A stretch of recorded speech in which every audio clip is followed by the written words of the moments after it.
Hello, can anyone hear me? Hello? IFT, iLEAD, this is Sanjeev Nandwani. Yes, welcome, sir.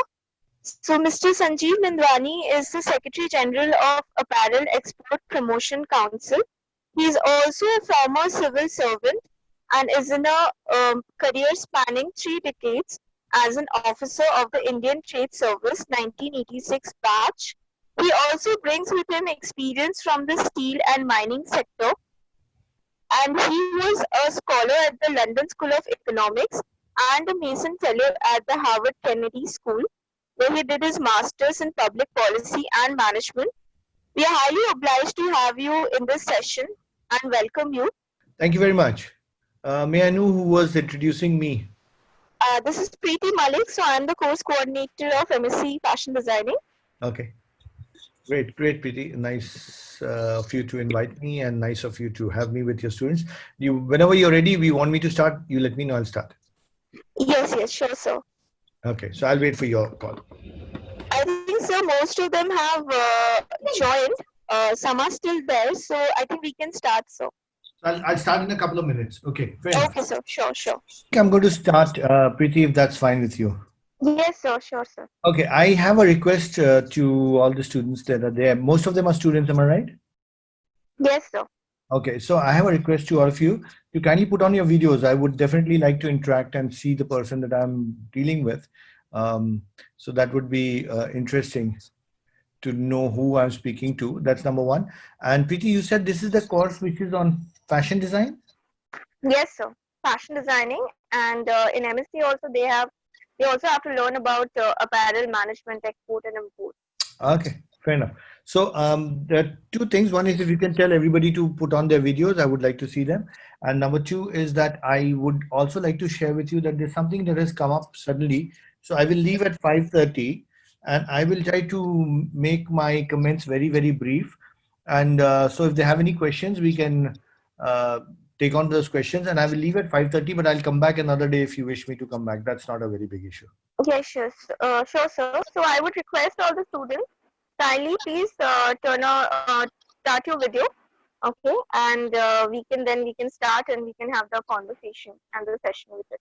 First, you can start the video. You can ask questions. So Okay, sir. I belong to an organization called the Apparel Export Promotion Council, which is an export promotion council in the Ministry of Textiles, Government of India, where we are a body which is more than 40 years old, and we've got offices across the length and breadth of the country. Preeti, you can hear me? Yes, sir. I can hear you. Okay, so I'm assuming the others can hear me as well. And our head office is in Gurgaon. We have a very huge and functional office in Gurgaon. And we've got 10 regional offices, primarily to cater to the clusters of apparel exports that are there in New Delhi, in Ludhiana, in Noida, in Tirupur, which is in Tamil Nadu, in Jaipur, some in Calcutta as well. Now, our job is basically to be a think tank to the government of India and to the government of states and try to assist them in making policies, in addition to taking delegations overseas and having trade fairs overseas, participating in reverse buyer-seller meets, basically interacting with the entire network of of apparel exports in the world. Apparel and ready-made garments is one and the same thing. Now, most of our people are from the MSME category, which is micro units, small units, and medium sized units. And you'll be surprised to note that we are one of the largest employer of workers in the country. After the auto sector and the construction sector, we are one of the biggest. And we are also one of the largest women employer in the world. So that is one of our key strengths.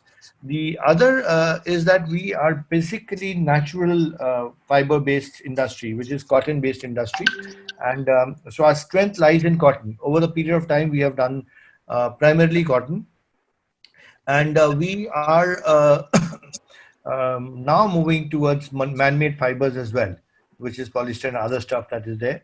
So the government and the country and the apparel exporters are also moving towards uh, man-made fibers. At this point of time, I'd like to share with you some of the data that I have on the world trade, which is that we do about $500 billion of trade in apparels the world over. and out of which China is the largest, which is close to about 28, 29%, followed by Bangladesh, 8%, Vietnam is about 7, Italy, Germany, and then India at the sixth position. But now, after India is Turkey, Spain, and Netherlands and Cambodia. But our main competitors are Bangladesh, China, Vietnam, and Cambodia. So we do about $16 billion of exports, which is quite a sizable chunk, and it forms about 40% of the total textile export of the country. So we have something from the fiber right up to the end stage, which is apparel and what we call the farm to fashion industry. So our industry is actually catering to that entire segment of fiber to the end product.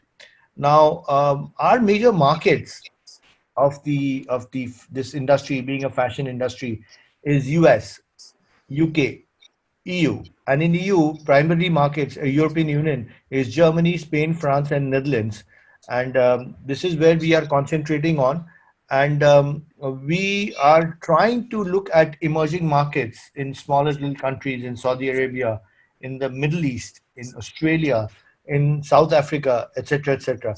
But this is where our primary markets are in the international field. Now, one of the things that the this industry has is that it is a cluster based. So you have a series of factories all put together. So like you have a small little cluster in Calcutta called Metia Brews. Similarly, there is a cluster in Tirupur, like I was saying. Tirupur started off with nothing about 25, 27 years ago. And now today it's one of the biggest suppliers of apparel garments to the world. Um, and so our initiatives that would necessarily have to be taken is to skill the people who are doing it. So we have an arm of the AEPC, the Apparel Export Promotion Council. We call it the Apparel Training and Design Center. Now, both these offices, we have a branch office, a small little regional office in Calcutta for both APC also small branch and ATDC also small branch, and both of them are with NIFT inside the NIFT campus in Salt Lake. So if you really want to find out more about how skills take place and what kind of training that we impart to people, it's there. But that's at the level of the labor, the worker. But for the fashion designers and stuff, our primary institute is NIFT, and then it's coupled up with the efforts of the private sector institutes like the ones that you are in, which is iLEAD. So these are the things that we would like you to know at this point of time. But it's also important for you to know that India is lagging behind even in countries which are newly emerging, like Bangladesh, like Vietnam, and like I said in Cambodia, for a couple of reasons. One reason is that we don't have the scales that they have. And so it is important for us to get our machinery base widened and the technology support made into the country. So unless it's in huge scales, we will not be able to make a big dent in the world market. And the other is that we are not sufficiently skilled. Plus, the labor which is in Bangladesh or in other places, they're far more productive, and also the labor laws are slightly easier for them to play around with and to understand. My struggle with this class is I do not know where to stop, and because I can keep going, this is my bread and butter, so I can keep on talking about this industry, and I can keep on talking about the initiatives that we are taking the world over.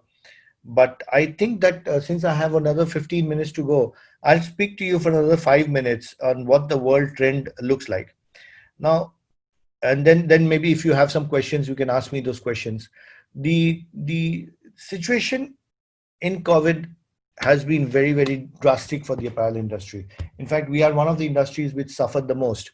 And overseas buyers started canceling the orders. So there's a huge drop of close to about 90% in our volume of trade in the month of March, April vis-a-vis March. The figures came out only yesterday. So there's a 90% drop in our figures.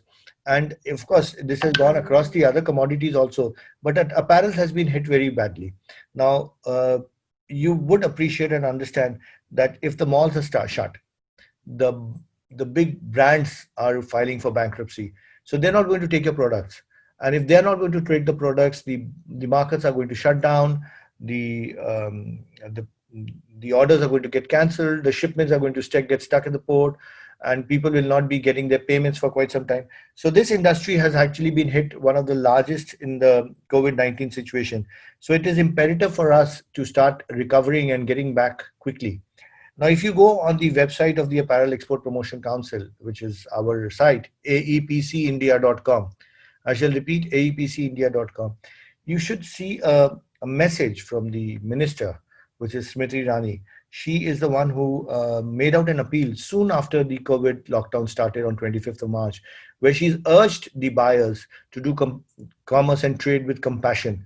And she's requested them to not cancel the orders and buyers, to renegotiate the terms and conditions, but not to cancel. Have a look at it. It's a very passionate appeal by the highest functionary in the textile ministry to the world buyers. Now, what are the initiatives? What are the initiatives that need to be taken? See, first of all, if there is no buyers and there are no orders and there are cancellation of orders, the factories are going to shut. If the factories are going to shut, the labor is not going to get paid. And so there's a very sad situation where the industry does not know where the money is going to come back to pay the labor. And our labor is the largest migrant labor after construction and auto industry. So all the unfortunate and very sad things that you are seeing as a nation, we've really messed up the situation that is there, where people are walking on the tracks, and very, very unfortunate scenes. Large amount of such labor is apparel industry labor also. So we need to get back on our feet very quickly and try to see how we can get the economy going, and those people to get back their jobs, to get back their wages, and we get back our orders. So that's the first thing. Now, post COVID-19 situation, what's going to happen? One, we will have to try and capture some of the spaces that is being vacated by China. China is going to be suffering a little bit because of two situations.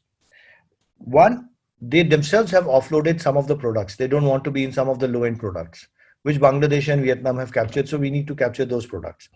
But two, they would face some of the backlash, at least for the time being, for the next 1 or 2 years, from the world, for whatever allegations are there. Correct or incorrect is not, it's a value judgment. I'm not getting into it. So there is going to be space that is going to be available from when China is vacating or China is not being accepted as a source of supply. So we can grab that as a source of supply. Two is that we will move largely from cotton-based to man-made fibers, which is something which will interest you, and we will do that. Three, our designers and our fashion industry people will have to live with a situation where we do not travel overseas much. Neither we as employees, nor the apparel exporters, nor the buyers, nor the buying houses and buying agents. So we're not going to travel too much. The traveling is going to stop. And when the traveling stops, we'll have to find out alternate methods of reaching out to buyers. So we have now started creating platforms for virtual trade fairs. So trade fairs are not going to take place, virtual trade fairs. Now, when you take virtual trade fairs, right now we are talking to 1 or 2 agencies, both as e-commerce platforms, as technology platforms, and as fashion advisors to us, which is NIFT and others, who are going to be advising us, and we are working strongly to create platforms where we are going to have virtual trade fairs. Now, when we say virtual trade fairs, you sit here, the buyer sits there. So there are two ways. The buyer sits there and he sets up a stall, and you interact with him. Alternately, you set up a stall here and he can see your stall and your product. So that's one way of doing it. Two is that you create virtual showrooms, you create virtual fashion shows, you create virtual designs. So your whole technology of movie making and fashion design making will change. So you'll have to cater to the needs of virtual buying and virtual selling. So ours is a kapda, and kapda has to be touch and feel and design and see, apart from the relationship building between a buyer and seller. So that is going to go down a bit, but you cannot compromise on the quality. So when the packet eventually reaches there, or the consignment eventually reaches there, that's touch and feel. So you have to ensure that the buyer gets the same relationship with you, and the buyer gets the same touch and feel feeling on the virtual platform as he was getting it earlier. So your relationship building comes to a completely different style. The other is that I would like to say that fashion designers and fashion people and apparel people have also lived up to the situation. So yesterday, cotton masks, I mean masks, non-surgical, non-medical, have been allowed for export. They were banned for about 2 months. But there's a huge market in the world. So people are now making fashion masks and fashion coveralls and gowns and stuff like that. So masks have been opened up. The others are likely to be opened up very soon. So you're going to come out with new designs because COVID situation is never going to get normal. It's going to be a neo normal. So you're going to have various kinds of combinations which you see where people are going to have your dresses combined with your masks and your overalls. So that's the other situation.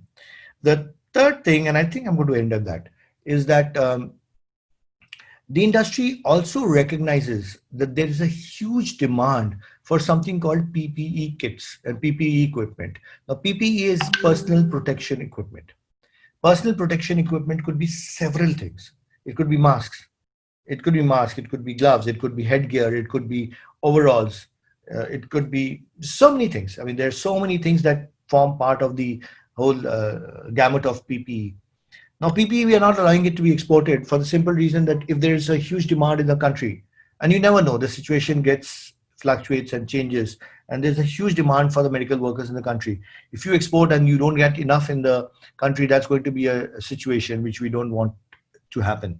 So we are right now producing. The apparel industry has completely transformed itself. If you go to Gurgaon and Noida now, Noida has just opened up 2 3 days back, but Gurgaon, Faridabad, Haryana, Udyog Vihar, those people have. I'm actually right now in Calcutta because I come from Calcutta and the last flight I came back here, but my base is in Gurgaon. Those factories have opened up and they've completely geared themselves up. I'll share you some videos with Preeti, and she can share it with you all. How the industry has completely transformed itself into making stuff which is PP, and the videos which are equally fashionable as a Zara dress or a Versace or whatever. So the industry has also recognized the need for this and also lived up to the occasion that the government and the self-reliance and Atmanirbhar and all that we're talking about. So the industry is also catering to that. Plus, the work environment is going to be completely different now. The factories have social distancing norms, health norms, safety norms. So if you see some of the other videos where they put masks, the way they work, etc., same thing. Same thing has to be translated when you who are not workers or who are sitting with workers who are fashion designers, when you work amongst each other, the whole work environment will change. So post-COVID situation is what I was asked to concentrate on. World markets will change. The whole gamut of activities will change. We do not know the situation at the moment. Bangladesh is pretty aggressive. Turkey being close to Europe is also getting past India in terms of the turnover. So it's for us to recognize that there is a demand and that there is a situation of China vacating space. We need to try and see we can enter that space and get into that vacuum that is being created. And we need to make products which will now cater to. You must also remember that when things open up, you see for yourself, what are you going to buy first? Are you going to go into a mall and buy a Zara? Or are you going to buy basic needs? Are people going to buy too many of the stuff? I'm just trying to be realistic. So we'll have to change according to the need and the markets. At the moment, we are pretty gung-ho that everything will get back and bounce back. And hopefully this will be all behind us at some point of time. But the way we do business, we will not travel at all for 6 to 8 months. The way we do business, the products that we are looking at, the markets that we are looking at, we are also going to go to other emerging markets that are coming up, is going to change. The way fashion designers have worked is going to change. The way fashion designers are need to work in the workspaces and look at newer items, we would be communicating that to you because there's a whole gamut of experts that we are talking to, the fashion designer experts, and what could be the new changes, new scenarios. Now, there is something which I would definitely end now because I'll take 5 minutes of your questions and then we'll wind up. Is that we have a seminar every year, which is in Calcutta also. Next year, you all should go. I forgot to call all of you. We have it across in 8 cities across the country. We have it with a London fashion house called WGSN. You can look it up on the net. And WGSN, the fashion designer, the fashion people come, they're experts. They're now neither buyers nor sellers, but they're experts in the markets. They come back and they tell us what's going to be the fashion next year. So they come out with this. I do have a CD. I'll try and send it across to you so that you can also have a look at it. What's going to be a next spring or summer collection? What are the changes that are likely to happen? Now, we did something of that sort in February across 8 cities in the country. But I suspect that now in the post-COVID-19 scenario, they are very expensive, but we'll have to re-engage them to try and see what kind of changes that people are going to look at. And I think we'll just wait for a little while more, for a couple of months more, for situations to change, and then we'll try to them to come back. They're a London-based organization. They do a splendid job. So I look at apparel exports coming back. I look at apparel exports bouncing back. At this point of time, we are definitely hit pretty badly by the situation, but we do definitely look at stores opening up. We do definitely look at markets opening up, and there would be some situations or some minor aberrations, JC Penney going bankrupt or one or two others. But by and large, the markets will bounce back over it may not be in the short term, but in the medium and long term range. Thank you. It's always a pleasure to talk to people from iLEAD. I wish I could have come and seen you all. I was there with Pradeep on the day your institute opened, on the very first year, in the very first seminar of the opening up. And I do know the number of students that were there on that year, and the growth story of iLEAD over the last 9, 10 years. So I think you're in a great place. It's a wonderful institute with a wonderful infrastructure. And I will end now. Thank you very much for listening to me. I'm so sorry this was something I could wriggle out of. I have to get onto a call soon after this. But if there are a couple of questions, I'll be happy to take. And you can, keep my numbers and all. I'm available in the mail, and it's all on the public domain. My numbers are with iLEAD. So please feel free to text me if you have any questions. Hello, sir. This is Ishita Minda here. Yes, sir. I have a question. Like, supposedly, I'm a designer. I want to open a brand and I want to cater to the foreign market. So, keeping the COVID situation right now, what mechanisms I need to consider or need to work upon to cater to the or enter the foreign market now, keeping the situation in mind. So what mechanisms or what I need to look on to enter through to the foreign market? In the normal situation, we say, come on board with us. We will take you outside for overseas delegations. We will tell you which are the right fairs to go to, Magic USA or London or Tokyo. Our markets are primarily in the developed countries, where you should be going for buyer-seller meets, trade fairs, or when they come here, we have a huge Textile India show lined up for July. But unfortunately, we were taking the lead in that, where there's a marriage of the buyers and sellers. Things have changed. Things have changed. I would like you to hold on for a while before you enter the markets now, because things are changing. I'm not saying that there are no new players that are entering right now. I would be cautious for 3, 4 months and then enter. I would actually right now concentrate on the product to see what is the market going to look at in the medium and long term range. And if I think I can come out with something different, the market will grab you. Thank you, sir. Any more questions? Hello, I think sir. that's a very good question, Ishita. This is Momita Tarafdar. Sir, I wanted to ask you that. So, what are the different modes of, for these export, shipment, and transport, basically? Since we cannot go now to buy and stuff, but then the shipment and all that needs to be happening.